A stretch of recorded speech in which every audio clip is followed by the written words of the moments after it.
E aí, já teve vontade de descer a porrada em quem inventou de botar letra na matemática? Olá, sou o professor Manuel. Vamos falar sobre algumas letras que existem na matemática. Vamos ver se eu consigo convencer você de que elas têm alguma importância ou que pelo menos elas têm um padrão. Então vamos começar pelo π.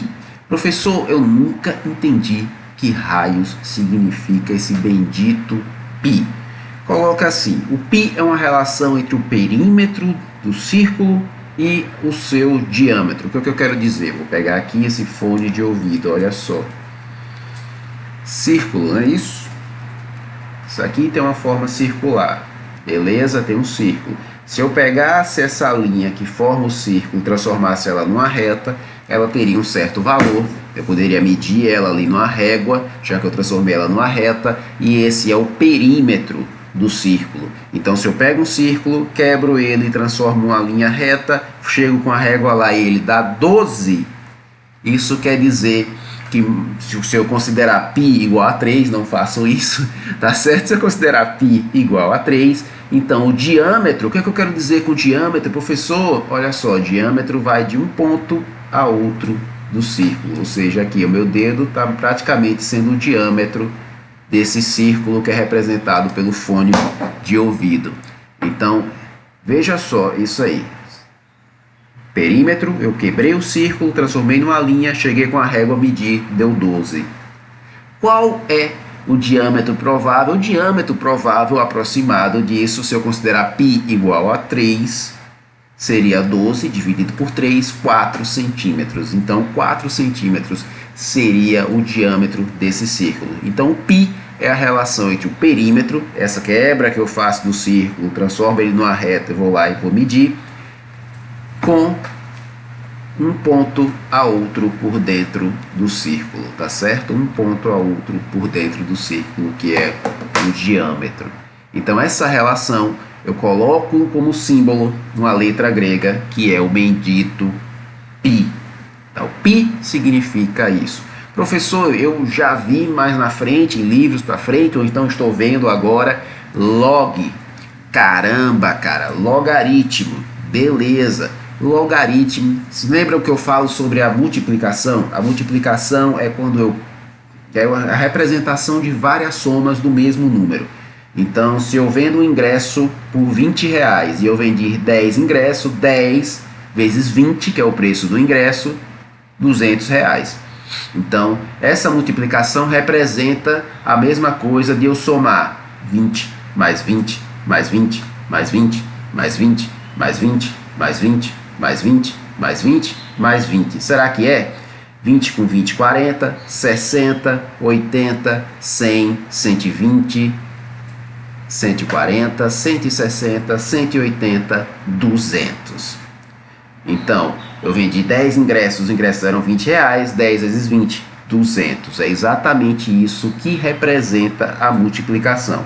A quantidade de x, né, a quantidade de somas que eu teria a fazer com o mesmo número.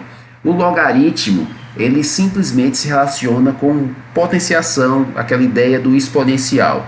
Então, você tem aquela 2 elevado a 4, né? 2 é a base, 4 é o exponencial, e aí você vai fazer 2 vezes 2 vezes 2 vezes 2, né? 4 números 2 se multiplicando. Então, você vai multiplicar aquele mesmo número várias vezes. Mas, professor, o que é que isso tem a ver com log? Vou colocar aqui 2 elevado a 3. 2 vezes 2, 4.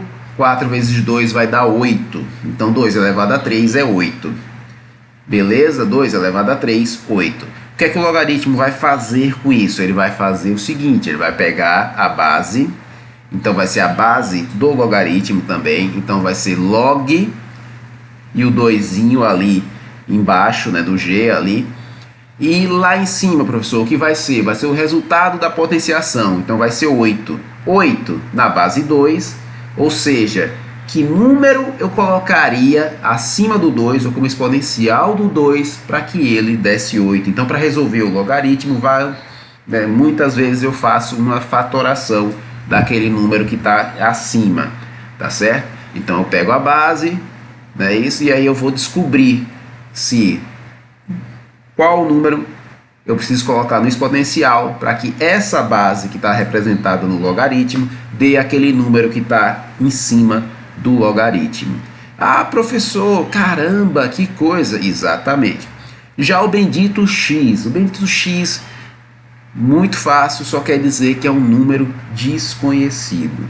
Então o bendito x equivale àquelas florzinhas, não sei se você já viu, aí tem várias imagens que bota florzinha mais 3 igual a 7. Então florzinha é igual a, 7 menos 3, 4. Então a florzinha é igual a 4. Ou então um espaço vazio, né, um quadradozinho, mais 3 igual a 7. Que número eu tenho que colocar nesse quadrado? 7 menos 3, 4. Então o número que eu tenho que colocar nesse quadrado é 4.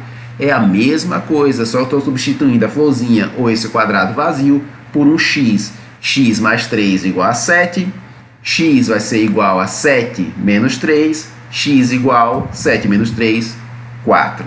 É simplesmente uma incógnita, tá certo? Então vão ter as letras e letras mais para frente que vocês vão ver que elas vão ter um certo conceito, elas não vão só significar um agregado como o logaritmo, por exemplo, né, que é só uma forma de você ver um exponencial.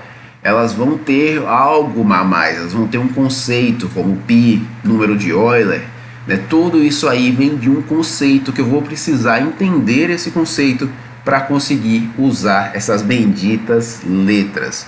Então matemática não é só número, ela tem conceito, você precisa entender esse conceito. Professor, não quero fazer matemática, eu vou só fazer o meu segundo grau, vou entrar na universidade aí fazer letras ou qualquer outra coisa, maravilha, beleza, cada um vai para a sua vocação, vai para aquilo que ele acha que vai sentir-se melhor, fazer o melhor que ele pode ser da vida. Você não precisa fazer matemática não.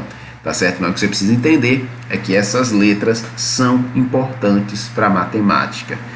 Elas não só trazem um conceito, mas elas agrupam também e facilitam e padronizam coisas. Se você for usar o Excel alguma vez na sua vida, você vai ver aquele bendito ezinho grego lá, tá? Se eu não me engano, deve ser epsilon, aquele ezinho grego ali do somatório. Aquilo ali tem um conceito por trás dele, que é de você pegar um certo grupamento de números e os somar. Que é exatamente o que o Excel faz. Você clica numa célulazinha, por exemplo, C10 até C20. Aí você bota somatório, ele vai pegar todos os números que estão de C10, C11, C12, C13, C14 até o C20 e ele vai somar todos aqueles números. Então aquele ezinho significa exatamente isso, um somatório de uma certa parte, de um certo conjunto de números, tá certo? Então essas letras são bem importantes para a matemática, para padronizar, para trazer conceitos, para facilitar o cálculo muitas das vezes, tá certo? Vai facilitar e não atrapalhar você colocar certas letrinhas no seu cálculo. Professor, eu não acredito nisso que o senhor está dizendo. Procura aí que você vai ver que isso é uma verdade, tá certo? Então, toda vez que você estiver vendo um númerozinho lá e depois uma letra ou qualquer coisa dessa aí, um logaritmo, tá? Você não vai agora dizer que isso aqui não serve para nada. Muitas vezes ele serve sim para padronizar, para facilitar o cálculo, para dizer para você, olha, como achar esse número daqui? Peraí, tem esse ezinho do somatório, um número e outro número. Então ele pegou o conjunto de números entre esse e ele fez uma soma desses números. É assim que ele chegou nessa parte, tá certo? Sou o professor Manuel, até a próxima.